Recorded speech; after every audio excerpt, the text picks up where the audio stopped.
better as a result of social media presence. If it doesn't do those three things, then it's on the chopping block. It's a return on investment discussion.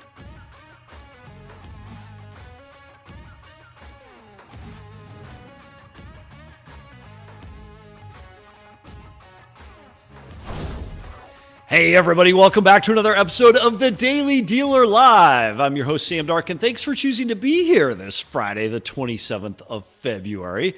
And hey everybody, welcome to Fixed Ops Friday. If your service department isn't carrying your dealership right now, you might be doing it wrong, so say industry experts and today's guests. The vehicle fleet is older than ever before, front-end margins are tighter than they've been in years, and OEM pressures, well, they're not easing. And yet, across America, service departments are leaking profit every single day. ELR is sometimes low, parts gross can be inconsistent, advisors discounting because it's easier than selling value, and some techs need to be re-engaged. Video MPI is sometimes treated like compliance instead of a revenue engine. And here's the truth.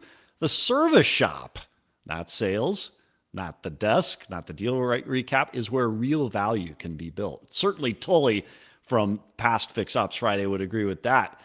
Fixed Ops, that's where the value is. Today we've got operators who are actually moving ELR, actually defending parts gross, actually building retention systems, and actually creating employees for life. If you're a dealer principal, if you're a general manager, fixed ops director, or service manager, today's episode might be eye-opening and it might be uncomfortable. That's good. And first, let's hit today's auto industry headlines.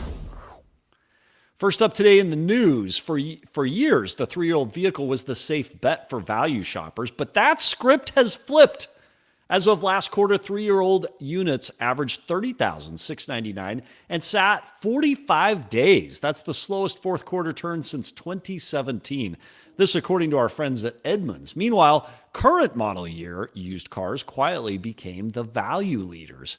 2025 model year used vehicles sold for about $6,370 less than their new equivalents, and they made up roughly 1 in every 12 used sales. That's a high ratio. But mileage is doing the real work here. About 60% of current model year used units sold had under 10,000 miles. Once mileage pushed past 15,000, discounts widened to 10 grand or more. That spread is what makes the near new category compelling if it's merchandised correctly. What's the bottom line here? Well, the used car quote-unquote sweet spot is moving, and dealers who recognize where the value story is moving instead of where it used to be will likely be much better positioned. Next up today in the news, a new report by Global Location Strategies has revealed that a much larger share of OEM investment is being concentrated into a smaller number of massive high-stakes bets. So the question is, where are OEMs spending the money today developing? Projects and investments amounting to $1 billion or more now account for 43% of all cap spending, and that's up 18% from a decade ago. And the recalibration of that cap spend is increasingly being directed towards next-gen platforms, including battery electric vehicles, hybrid, and advanced battery manufacturing, and large-scale retooling of existing internal combustion engine plants. However, the availability of skilled labor, permitting speed, and whether a region can actually scale infrastructure are the limiting factors. What's the takeaway here? Well, when OEMs concentrate capital like this, it directly shapes who gets what product and how fast it moves. And that revenue is on the move. Speaking of revenue, in other automaker news, Stellantis posted a, get this, $26.2 billion net loss for 2025, including $23.8 billion in the second half alone, marking one of the most financially painful years in company history. Much of the financial hit stems from pulling back on EV investments, and the losses wiped out U.S. profit sharing for union workers for the first time in 15 years. And it included $2.2 billion in North American losses, with $1.4 billion of that tied to tariffs. CEO Antonio Filosa says a turnaround is underway, pointing to a 150% increase in North American orders and the return of the Jeep Cherokee, now back in Mexico production. On top of that, Ram is doubling down on Hemi V8 trucks, adding 100,000 more units this year with 50K already ordered, as looser emission rules open the door for more gas-powered production. But that's a big loss. And finally, up-to-date dealers may be noticing fewer clicks on their websites. They should know that at least some of the dwindling traffic is due to how AI is rewriting search engine rules. April Simmons, corporate internet and marketing director for the Horn Auto Group, explained why in a recent webinar, saying dealers should review what they have already and start by fixing that foundation instead of getting distracted by every shiny new AI toy. Buyers are moving away from keyword searches like, quote, F-150 near me, and they're opting for conversational prompts asking AI which vehicle better fits their lifestyle. And large language models like Google, Gemini, and ChatGPT are responding with summarized answers.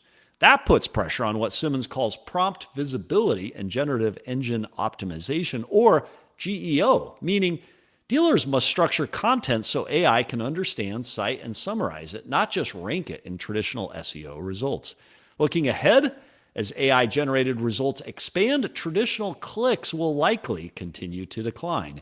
And dealers who strengthen site accuracy, schema, and human-focused content will now be better positioned to stay visible as search behavior evolves. The fascinating part of that, as a little aside to me, is that it's being proved that ChatGPT, Gemini, and other AI search tools preference human-created content and SEO more than it does AI-generated SEO. So that's a bizarre twist in this world as we try to figure out how to up our lead generation activities and how to become more visible in the auto dealer community. Well, that's a wrap on today's industry headlines. And everybody, welcome to Fixed Ops Friday.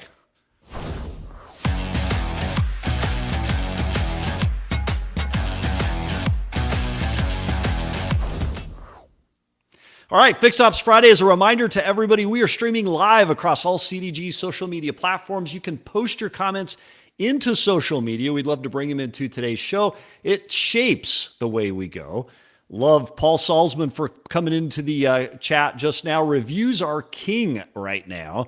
But Paul, did you think it would be human-led content that would be the thing that AI valued the most? So as we become more AI, the human thinking is becoming rare and more valued. I think that's an interesting conundrum as you think about creating that SEO and creating those things that that ChatGPT and Gemini will end up searching. All right, we've got a huge show coming up today. It's all fixed ops based. First up today, we're going to go back to my own group. I love talking to members of my own team.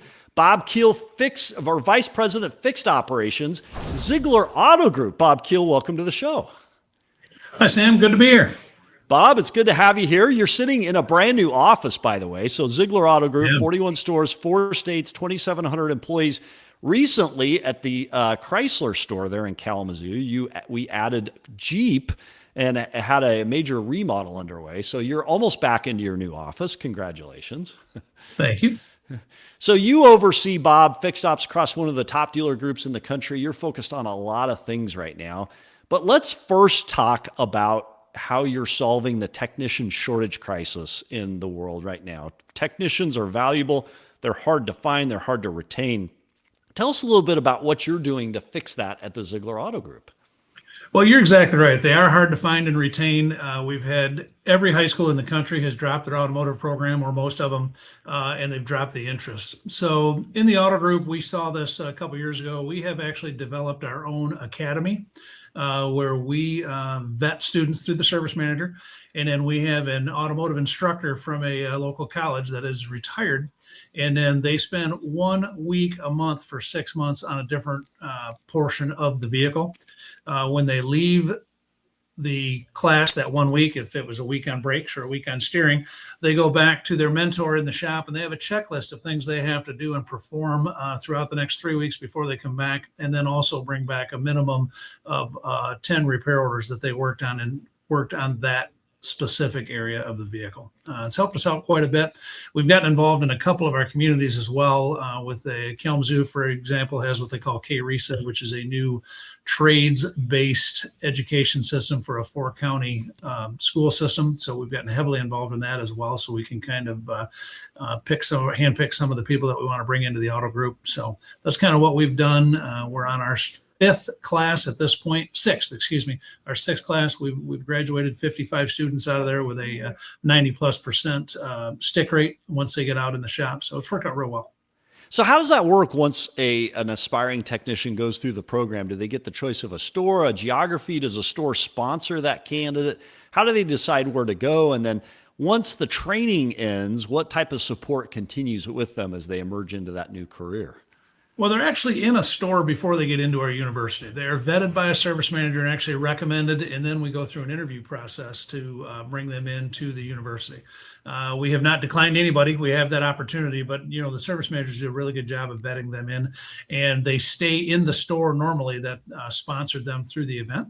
Once they graduate per se out of our academy, they're immersed in the manufacturer training, the online and the in-person training that the manufacturer offers as well. And they're coupled with a mentor throughout that training process and bring them up through the flat rate system through that manufacturer. They've already displayed their interest in the manufacturer and obviously in the industry because they came to us, but they have an interest in a manufacturer before we ever put them in the class. So if there are aspiring technicians out there, whether the Chicagoland, Kalamazoo area, across Indiana, Wisconsin, looking to get part of that program, would they go into a Ziglar store, talk to a general manager, talk to a service director? How do you get engaged and active in that?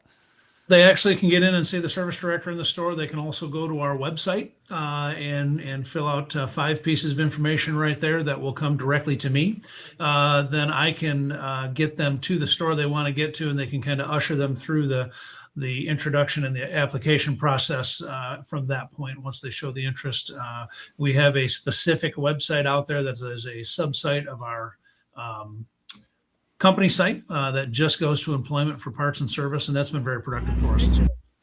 So actually, let's transition to that for just a minute. So one of the things that you and I get to be involved in, not everybody in automotive gets to do, is we get to go to NASCAR races, and it's cool as heck to be able to be there, whether it's Daytona, whether it's Atlanta, wherever.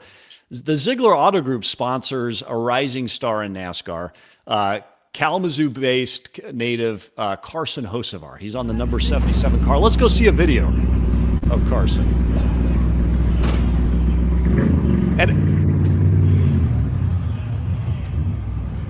And anybody who's been to a race, Bob, knows there's nothing quite like the sound.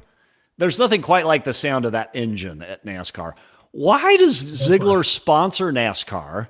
And what does it do when you think about hiring and recruiting technicians and employee engagement? What is participating and being part of NASCAR? How does that enhance the value proposition at the Ziglar Auto Group? Well, it definitely enhances our position. It's something that not a lot of auto groups do. Of course, the Hendrick Auto Group is heavily involved in the South. We're the only one in the North that's involved with that. We've got an owner that loves everything racing and everything automotive. And, your service employees are usually positioned in that environment as well. They like that. So, we take people to races. We do suites. We do shows at local racetracks, and it just gets everybody involved, excited, gives them something common to talk about. As you can see, our technician website was on the back of the car. That's on the back of that every week. It's so that's another thing. It's Ziglar.com/tech. And it creates excitement. We have swag. We wear black with gold, as you can see in the picture. The car is black with gold. So everything kind of brands our auto group along with our parts trucks and everything else. So it's just a national branding and a lot of fun. And you'd be amazed the amount of text messages I get from technicians and advisors on Sundays with status of the car and that type of thing, because all the guys are watching it throughout the day. So it builds excitement and fun. Carson's at our Christmas party every year. We normally have a car around a couple times throughout the year. So, it builds excitement, builds a lot of fun, and people really like it. And anyone who was watching Daytona, it was a heartbreak. Into the final lap, white flag. Carson Hocevar was in first place until he got tapped from behind about a quarter way through that final lap. And he was jammed into the wall, ended up finishing, I think, still top 20, which was pretty impressive after being spun out. But a legit shot at first place. And then I think finished top 5 at Atlanta shortly thereafter. So super exciting when you think about just being part of that. And I think that's something that employees love, is the excitement surrounding having an affiliation to a sporting event like that, not to mention access. So you mentioned the message that's on the backside of the bumper. Are you able to hire and recruit technicians through that? Do techs actually watch that and then submit and say, hey, I want to join your auto group as part of that? Well, 100%. We also, that website is readily available. All of our managers have a QR code on the back of their business card that takes them to that site directly as well. So we use that moniker throughout the auto group and throughout our recruiting process. And there's no question that when a guy sits down in front of you, they want to talk about NASCAR to begin with. And a lot of our employees have die cast. Everybody's excited to get pictures with Carson, and it draws a certain amount of excitement back to the auto group for fresh employees, for sure. So, Bob, it's interesting. We talked about how critical in 2026 service departments are across the nation. They're the lifeblood of a car dealership, and retention. Tully has been on here many times from the Nilo Auto Group talking about the importance of retention. Celebrating success is something sales has typically done a great job of in the past. Fixed ops, many would argue, have not been as forward thinking about celebrating success. You were highlighted in automotive news this past year for a tradition that highlights the best technicians and service advisors. Tell us a little bit about that, how it came to be, and what you do on an annual basis to celebrate techs and service advisors. Well, and what we call it the President's Circle, and it's for the best of the best. We've got a lot of great people. We collect data monthly. Technicians are based on production. Advisors are based on a lot of different things: hours per repair order, effective labor rate, CSI, which is the big one with advisors. And we celebrate our President's Circle. We send out the standings monthly. And then at the end of the year, we have 20 technicians, 10 domestic, 10 import. We have 10 advisors, 5 domestic, 5 import. And we have a real large celebration. We announce it to the group. We make a big deal out of it. Then we have a celebration. Annually, we've gone to the Autobahn a couple times. We've raced NASCAR at MIS. We've gone to a Chicago Cubs game. We've done a lot of different things. We spend the day with them, celebrate them. Everyone gets a nice trophy and some gifts, some parting gifts to take home with them that have got our logo on them. And just kind of the reason it all came about is, like you said, Sam, a lot of the fixed operations guys go unnoticed, kind of the unsung hero, and everybody worries about selling cars and everything else. Well, we have a hand in that as well. We're a team from the front to the back of the store, and recognizing monthly for great performances is something that we do. And then an annual contest at the end of the year, which is a points-based system, and they get to spend a day out with Aaron. Aaron is always at our celebration. Carson Hospar's at our celebration, and myself, a couple of our recruiters, and then all the employees that are involved. And that's a really, really big deal. It's a fun day for sure. So a big project you've been engaged in across the auto group this past year, or kind of our last topic we'll hit today, is raising ELR. Talk to us about what is ELR, why is it an important lever, and what are you doing to move that lever in February of 2026? ELR stands for effective labor rate. And basically what that is that's the dollar amount you are effectively charging the customer.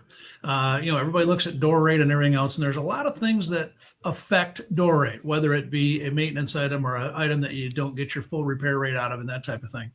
So the biggest key to us keeping our effective labor rate up is now once our effective labor rate is at a high enough point, we can go to the manufacturer and get our warranty labor rate raised as well.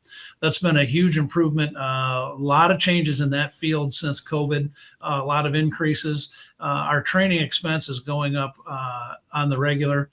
Technician wages are going up. The intricacies of the car causing more time to be spent on it and that type of thing. So effective labor rate is monitored, basically daily in all of our stores, and changes are made when it seems necessary if we have to, if we're not hitting our targets. And then the target then, of course, lets us do the surveys and then file with the manufacturers to increase what they are paying us as well. As our business moves forward and our customers move forward, we do have a lot of, the average age of the car on the road is lower, but there are a lot of extended warranties out there. We've got some manufacturers that go to 100,000, 50,000, 75,000. There's a lot of things out there. Factory service plans, even though the vehicle is out of factory warranty, you have an extended warranty. Well, you're reimbursed at your factory warranty labor rate. So it is crucial that we keep that pacing with the customer. There are somewheres anywhere, depending on the store, 40 to 60% of our business is warranty. So that is a large input that we need to make sure we are keeping pace with the market, with the business, and with our customer paid door rates. And effective labor rate is the only way you can do that. That and then parts reimbursement rates, of course. So Cox Automotive recently came out and said fixed ops is one of the biggest opportunity points in automotive in 2026. Opportunity to capitalize, retain customers. They talked about lifetime value of a customer in multiple different places. Jonathan Smoke and the new head chief economist, Jeremy Robb, have both said similar. When you think about 2026, Bob, what concerns you most when you think about fixed ops, and what are you working to solve for the rest of this year?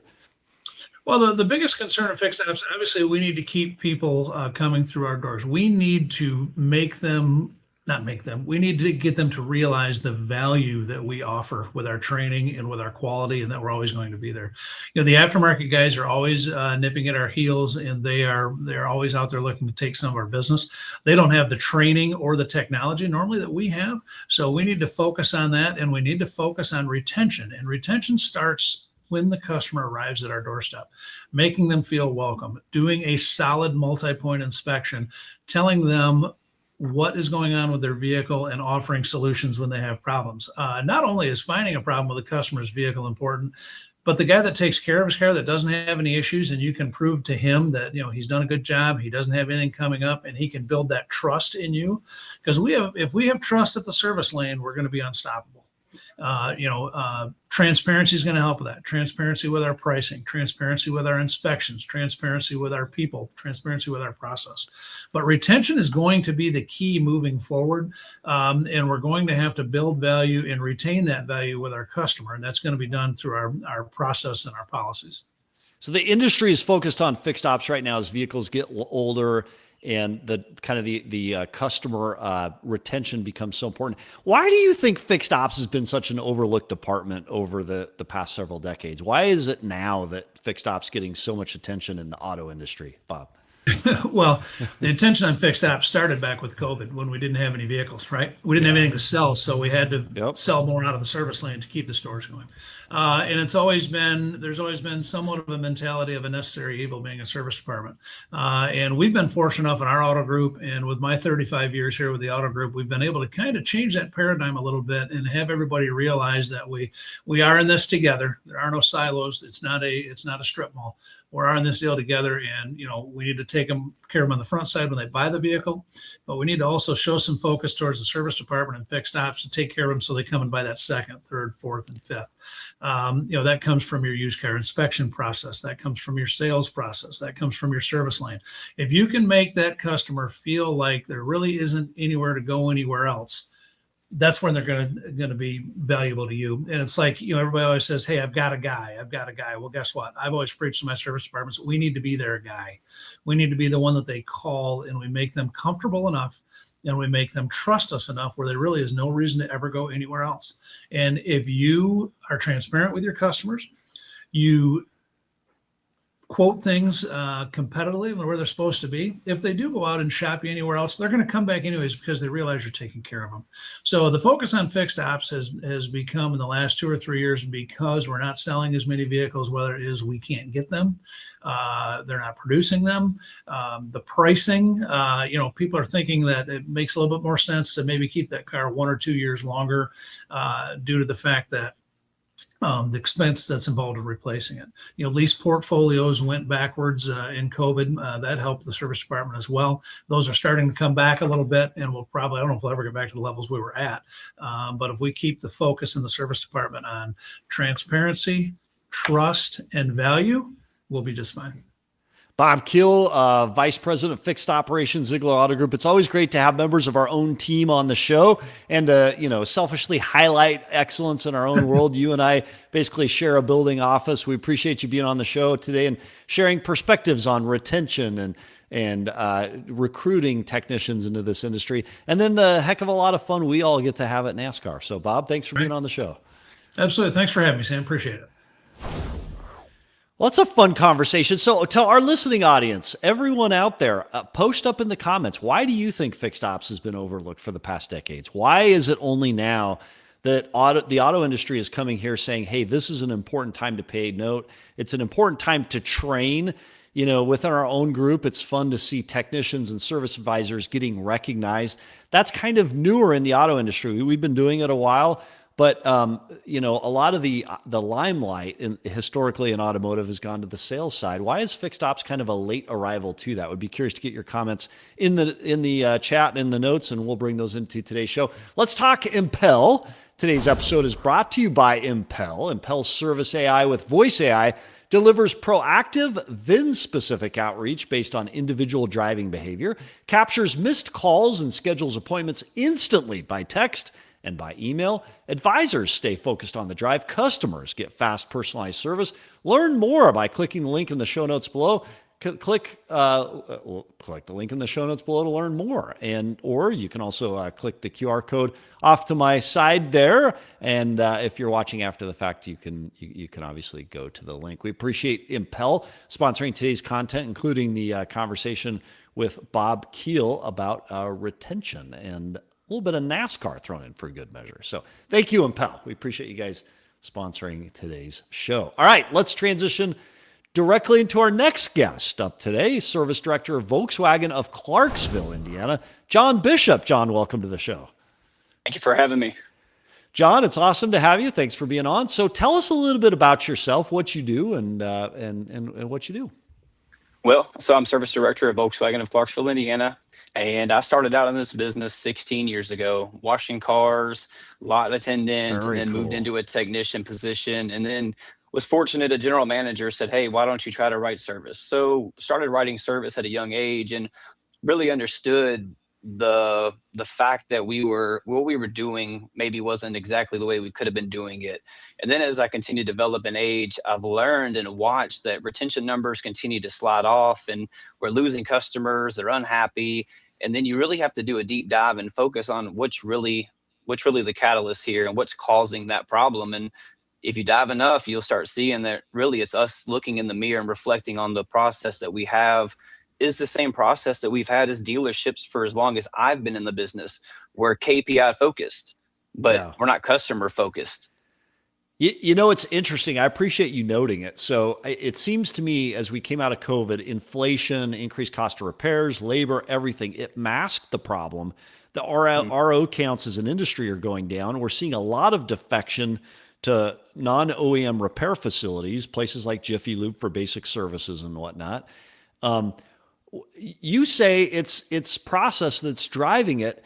What process is so old and outdated that it's pushing consumers away to repair facilities that have no business, in many cases, repairing the intricate vehicles we're selling today in 2026? I just think that we're so focused on sales that we're pushing customers into a different area of repair. So when you come into the store, you're greeted with hey, your car's due for this service and it's $500. Well, then you get an MPI inspection. Despite transparency in the videos, it's still asking for what? Money. Well, then you're okay, now your car's finished. Now I need your money. But yet, where do we build a relationship? At what point in this process that's built do we focus on the customer and less about the money? Because obviously go ahead. So what are you doing today in February 2026 to solve this defection problem, to focus more on the customer instead of the money, to make the customer the center of that retention strategy? Focus on the customer. Ask them about themselves. Take them out of the experience of the car servicing. It's never going to be convenient when it breaks. It's not realistic. So when they come in, they're already ready to put their guards up. So you have to break those down. You have to be willing to listen, talk less, and then work with them for a solution. This isn't sales. This is problem solving. They're coming in with a problem. It is our job to find a solution for them and make it more convenient. Jiffy Lube, Valvoline, whoever it may be, they are in business because dealerships back in the 80s were more interested in large repairs, but never interested in doing the quick services. And now dealerships are looking at each other, trying to figure out how to get that business back. So, John, in February of 2026, are there things that you're doing at your dealership there at Volkswagen of Clarksville to focus more on that customer? Is there a technology you're implementing? Is there a process? Is there something others could replicate? Yeah, just treat people like you want to be treated. I know it sounds crazy that it's so simple and so basic, but that's the reality. Cars are breaking, cars will break down, but how do you make them feel when you come in? Customers look at experience, and it's based off emotion. If they feel good about you and they trust you, they're more likely to purchase whatever they need for their vehicle. And that's the simple facts.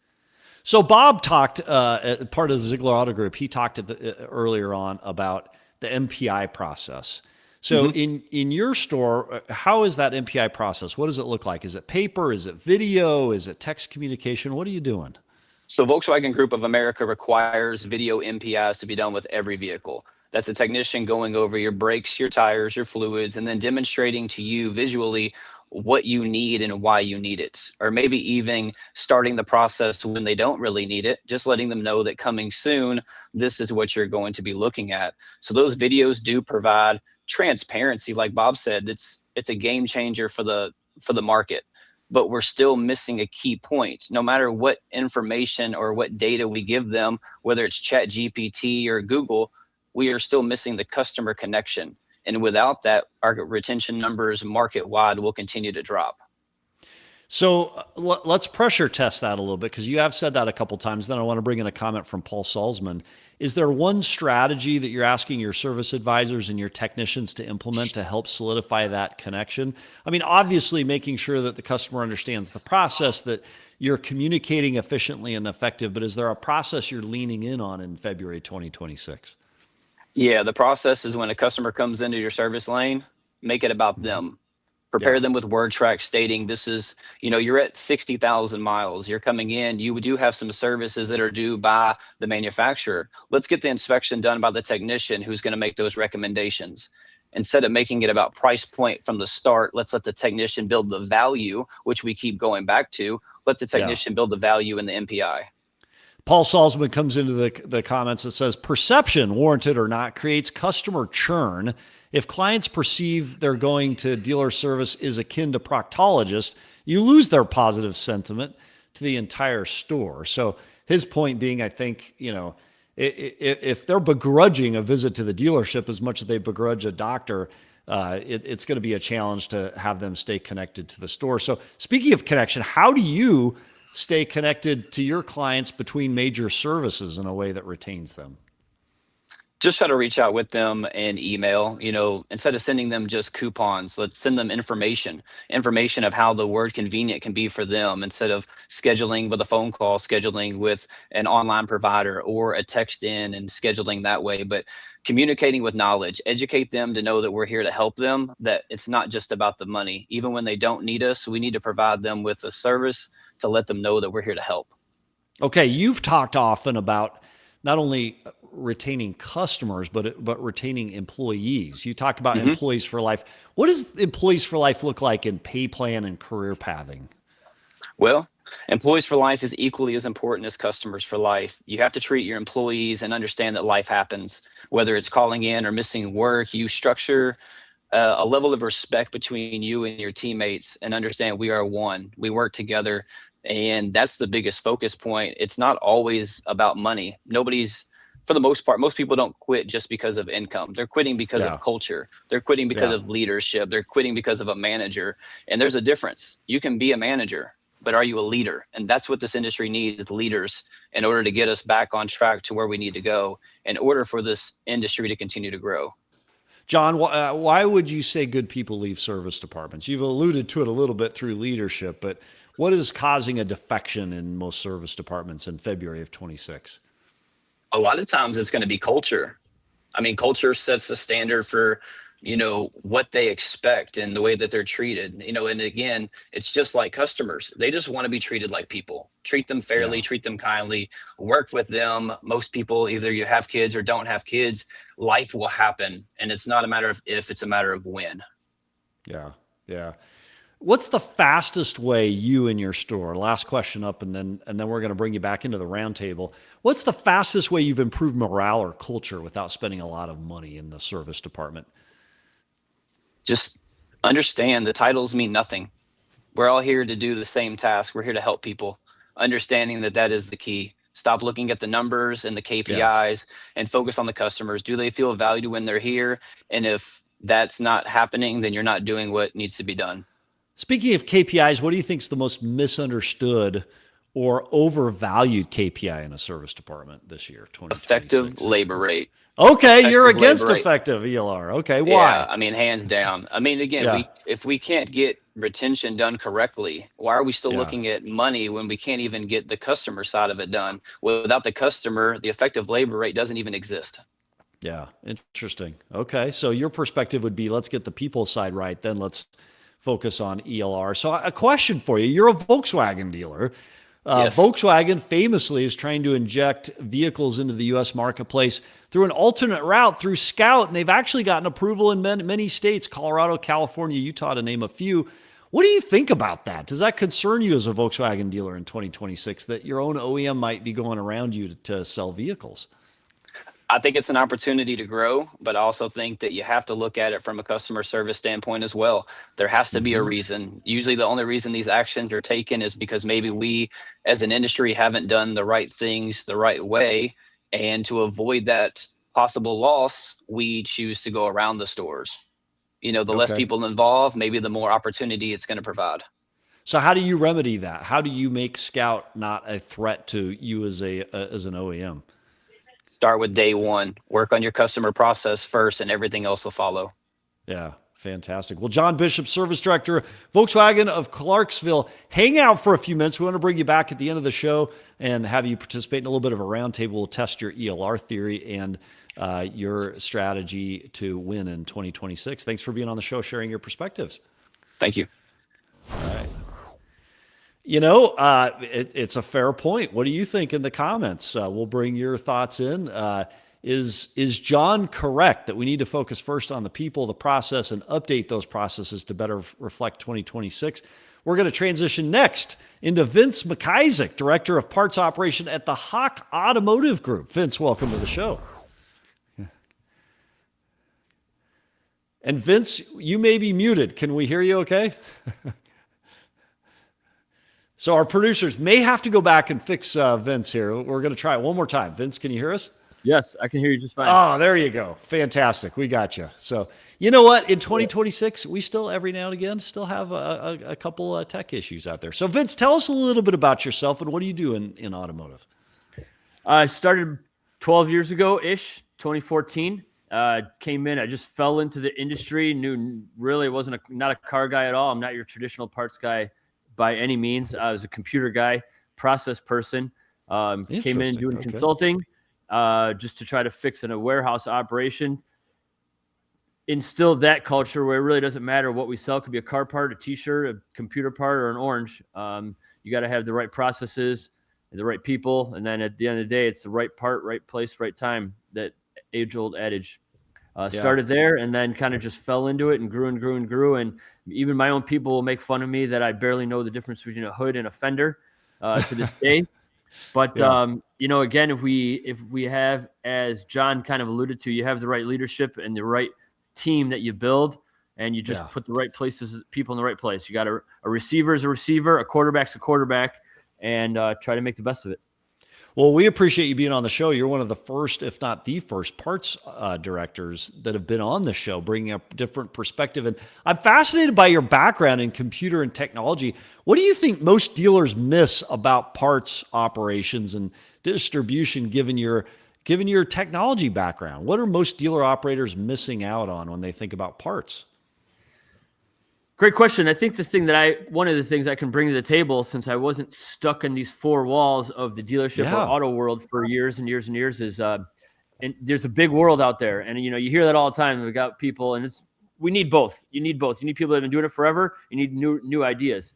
One of the things, that I've been doing this 40 years, et cetera. Well, all that tells me is you've been stuck inside these four walls, and there's a big world out there. And what I have learned about the auto world, whether it's manufacturing, dealership sales, or after sales, the auto industry, unlike other industries, works on very, very tight margins.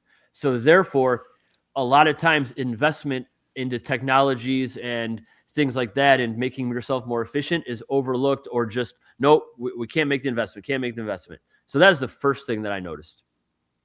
What's one investment in your world, coming in with your technology background, that absolutely crushed it, thinking about moving into 2026? And it's as simple as it seems now, but at the time we were doing everything very archaic in terms of everything was manual, no scanning, no logistics software. We just didn't have software, basically. Everything was done manually. And even, again, this is like an archaic thing, but we weren't even really using material handling carts to the best of the efficient we should. So basically doing the basics. How did you, coming into the role without an automotive background, get buy-in from other teams who knew better than you because they've been in automotive longer than you? How did you deal with people who knew so much that just wasn't so? Well, one thing I'm very, very good at and I have a lot of experience at is being highly disrespected and undervalued and appreciated, for sure. So in previous lives, I learned I just get in there and do the work. So every single day, every single weekend, I basically lived there, moving from Detroit to Chicago, living out of a hotel essentially in a buddy's basement. I was there every day doing the work, and that's how you gain the trust of anybody in any industry. You just roll up your sleeves and do the work. So you're on the Car Dealership Guy podcast. You're on the Daily Dealer Live. You're speaking to a ton of parts managers and directors out there, as well as auto dealers. What would you say to the parts manager sitting in the parts department, a key crucial role, but often overlooked? What would you say to that manager who has a good idea about implementing technology, but just isn't getting heard? How tenacious should I be at advocating for that position? And how should I sell the dealer on this idea that I know could help better operations, return more profit in 2026? I think our role as directors and managers, we essentially have two roles in any business. You got to make the owners happy and you make the employees happy. You make the owners happy if they don't have to deal with, employee nonsense and stress and drama, and you're making them more money. And you make the employees happy if you make their lives easier at work and you show them how to make more money. There's a million things that happen in between. So I think for all of us, the best way to implement new things that get resistance is, one, getting there and roll up your sleeves, do it yourself, and show them, hey, look at how much easier your lives are now and how much more efficient it is. When you get an employee that gets more efficient and they're making more money for you and they're making their lives easier and they're happier at work after that rough period, because everybody hates that change. When you can show that to the owners that, hey, listen, this investment worked. Look at how much more efficient we are at ABC processes, and therefore a bottom line recognition. That's how you get buy-in from both. Fantastic. All right. As director of parts operation at Hawk Auto Group, you've talked about pricing change to increase gross or move gross. What pricing change in 2025 has actually moved the gross and positioned you to win in 2026 in the parts world?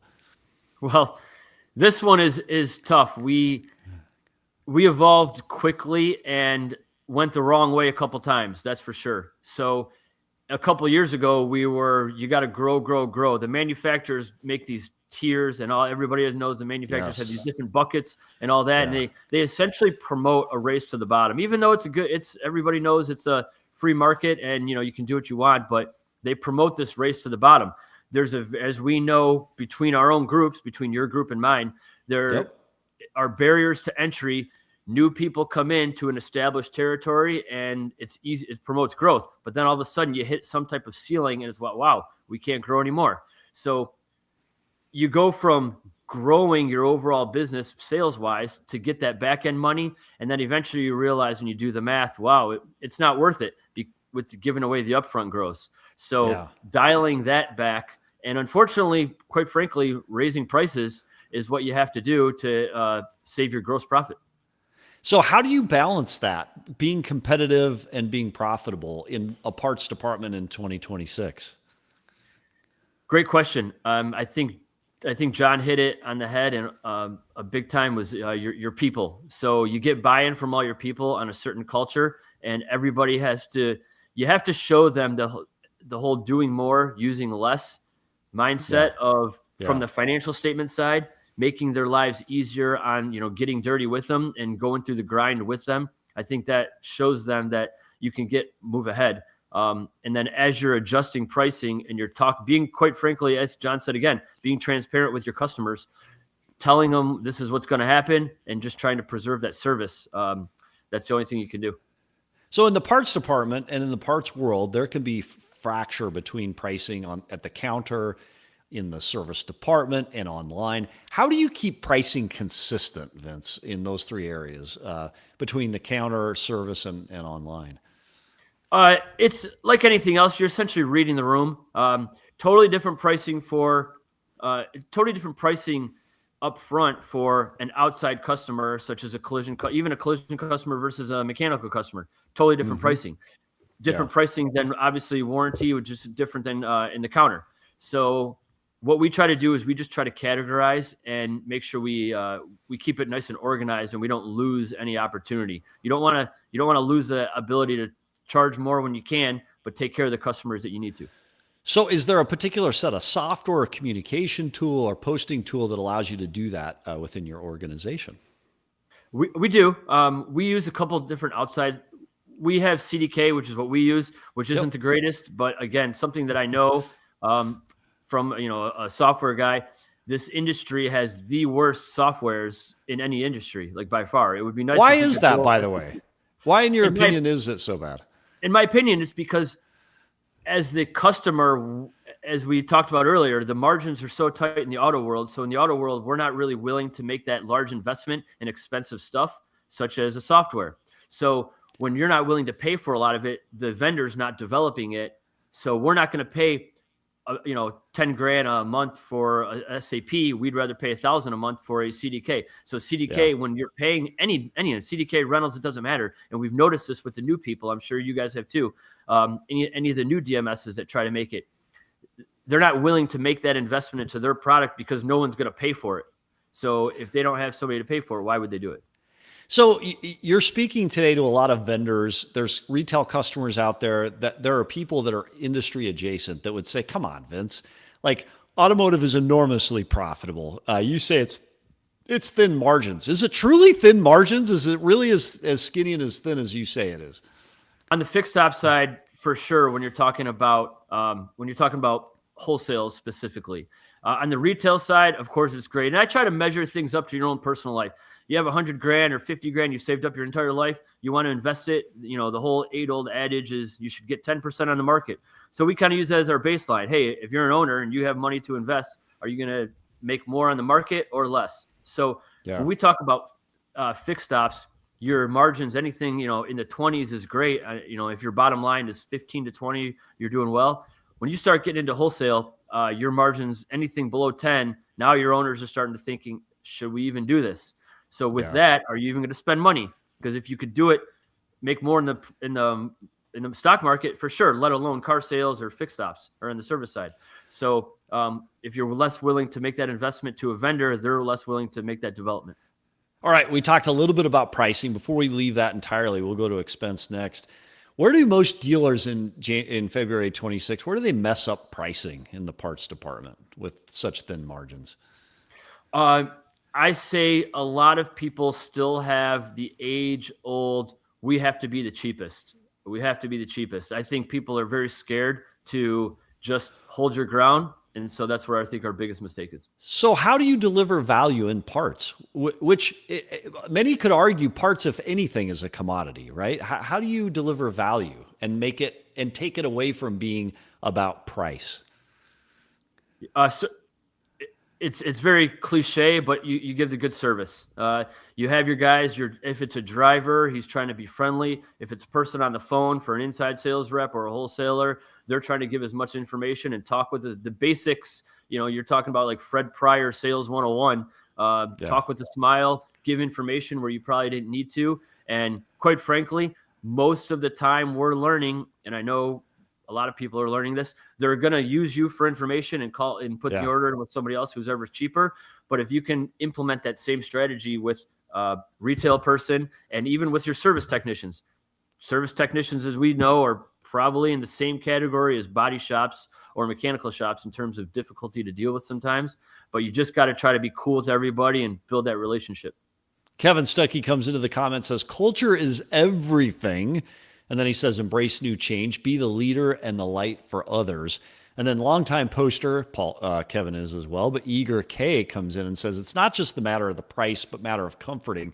People are used to the old software and too lazy to learn new software. So sometimes change is difficult. So you've talked about, on such thin margins in parts, expense control. What was the first big expense and the most significant expense you've attacked in your auto group, and why? What could others learn from that in 2026?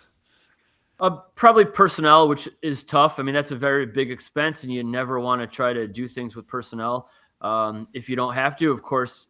And like most big groups, these guys, these owners are awesome. They have a passion not only for cars, but for just providing jobs for people and security. And that's one of the great things about bigger groups is people do take pride in that. And nobody likes to do expense control when it comes to people.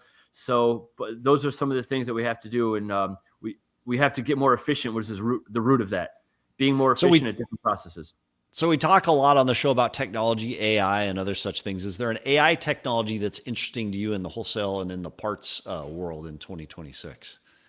One of my goals is to find something that can process orders and scrub VINs. I'm very interested in that. Okay. As volumes increase and et cetera, we've discussed that a little bit. I would love to explore some of those softwares where an order comes through on one of the platforms and we could have people scrubbing VINs, because a lot of the experienced countermen are starting to, retire out, well-earned years of service from them. And some of the newer people, nothing against them, we're asking them to do more. So we try to get that automation a little bit better. When you say scrubbing VINs, do you mean like VIN explosion, like identifying the vehicle based on just the VIN? Is that what you're saying? Yeah. So a part will come through, and it's a part with there can be many things about the part number. A part number could have changed. It could be a supersession. It could be a right versus a left. Unfortunately, the estimation, if I'm just talking collision wholesale side right now, an estimation platform doesn't seem to keep up with the catalogs. So the estimation software will say, hey, we need part 1, 2, 3. It'll come across. If we don't scrub that against the VIN, meaning is this the right part they requested on what actual model needs, then we're sending out the wrong part, and that's on us. Kevin Stuckey comes in the comments, says, hey, part of delivering value is having the inventory to be able to deliver same day. So if you've got a large enough inventory stock where you can deliver same day, that's something that can drive up a little bit of the asking price and provide potentially higher price in exchange for that convenience. Eager K comes in the comments and says, I agree with that. So as we wrap up, before we go into our closing roundtable, what would you say is the weekly KPI in parts that's most overlooked this year? I think it's starting to come into the light big time, but I think receivables is a big one that's typically been overlooked. When you're a parts person or a counterman, obviously anything else, driver, warehouse worker, you never think about the money coming in. You think, I'm super, super busy. Wow, we must be doing really well. One thing that's very overlooked, and we as part of the leadership team need to really focus on is how much of that is our customers are actually paying. With the cost of money now different than it was a few years ago. I mean, just look at everybody's own lives. Your mortgages are different. You can't get a line of credit on your house without paying 7%. Same transferred to business. So the cost of money is more. So to their point, yes, inventory is good, but the cost of inventory is very expensive. So we need to make sure we're looking at receivables. All right, Vince McIsaac, Director of Parts Operation at Hawk Auto Group. Thanks for being on the show, sharing your perspective. We're going to actually bring John Bishop, Service Director of Volkswagen of Clarksville, back on for our roundtable here at the very end. This has become a tradition I actually thoroughly enjoy, and we've done this for a few Fixed Ops Fridays in a row. So welcome back. Thanks for being here. All right, we're just going to go through a little bit of a lightning round on questions. So question, and either one of you can take this. Should dealers in 2026 prioritize ELR growth or parts growth first? Who wants that? Go ahead. I Vince, mean, a service parts guy's gross. going to say You gotta ELR, say a parts guy's going to say parts gross for sure. Yeah. I'm going to agree. I understand though that parts is absolutely the we serve service, and service promotes the dealer retention. For at the end of the day, it's a new car sales what matters. So absolutely, service should be the first focus, and we just need to make sure we back them up. And just as a comment on the last part of the conversation, Kevin Stuckey comes in the comments, says 100% receivables, hands down, great answer. So, John, I think you surprised our audience by saying you agree parts growth should be the focus, not ELR. Why is that? Well, I mean, historically speaking, it's always looking for labor rate increases. Like Bob said earlier, we're always looking for labor rate, but nobody's talking about parts increases. I mean, how about they're doing just as much work, and if not more work, to scrub VINs and go through the process. And they're the first person to get, chastised because the parts are incorrect, but yet we don't give any glory back to them. So I agree. I think parts should actually reap some benefits now because they deserve that. Service has been getting all of that for a very long time, while parts sit in the background like stepchildren. All right. So following on that, John, here's the next question, and we'll get it from both of you. You first, John. Is discounting in the service department, is it cultural or structural discounting? Whether it's parts or it's repair orders, is discounting cultural or structural, John? Oh, it's cultural. No doubt. It's definitely a culture, because I think we spoke about it earlier. It's not about the money. It's about the experience. It's about how they feel. You can give great service, and the price isn't what's mattering. It's actually just how they're treated from the start. So discounting it means that you're discounting it to make up the difference in what you may not have done correctly. That's the reality. We've coached customers to think that discounts are normal instead of coaching them that good customer service is normal. Ooh, I like that. Vince, thoughts? I couldn't agree more. And, to take it one step further, the culture between a service manager and a parts manager, one thing we've worked really hard on is making sure that there's not friction. Traditionally, it's been a us versus them thing. And when that happens, we all kind of buy in on the getting a discount. Parts guys typically be really angry. Man, they're discounting all of our stuff. Well, we've had a lot of cases where we have our parts managers and service managers in a good culture with each other. They bro up, and that way everybody's cool about it. No fighting. All right. I like that. What next question up? And by the way, let's do this. Eager K comes into the comments, says, you guys in parts usually always get shoved to the side. I also agree with the comment of parts department feeling like a stepchild. I'm going to ask a robot question in just a minute as we wrap up here. But before we go there, what's one fixed ops myth that needs to die, Vince? Let's start with you on that one. A myth that needs to die. Yeah. I guess I would have to even find out what some of the myths are. I mean, one of the myths By the way, that's great about your background, because you come from computer technology. You've applied that into parts, and you've created a thriving wholesale operation as a result. I mean, I guess an us versus them type thing would have to die again between service and parts. We've worked really hard on our retail side of making sure service and parts departments are in sync, not against each other. So for me and my experience, that's a battle that me and my counterpart in service have really worked hard to do. John, one myth.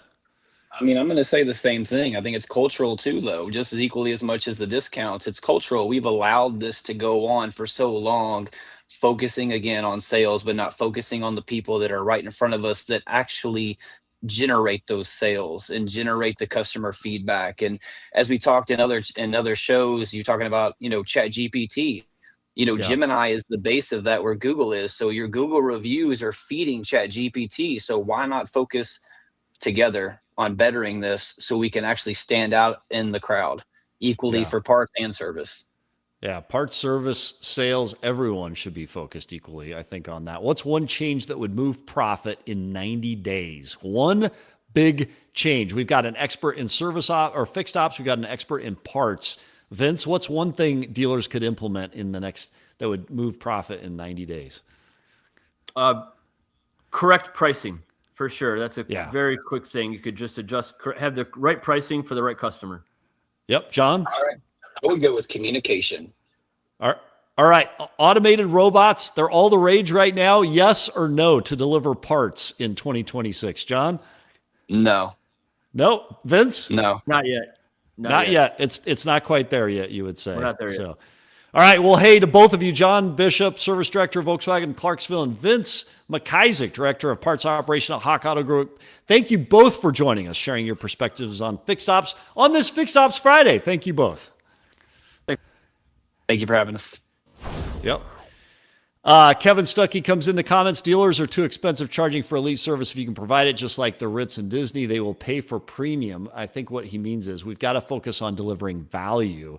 A race to the bottom in parts or a race to bottom on price doesn't benefit anyone. And speaking of which, thank you all for watching Daily Dealer Live Fixed Ops this Friday, February 27th, where we break down the biggest moves in the car business as they happen. Don't forget, we're here live every Monday, Wednesday, Friday, 1 p.m. Eastern. So if this is where you enjoy being, join us. Hit like, subscribe, leave your comments, and we'll see you next episode, Monday, 1 p.m. Eastern. Thanks for being here, everybody.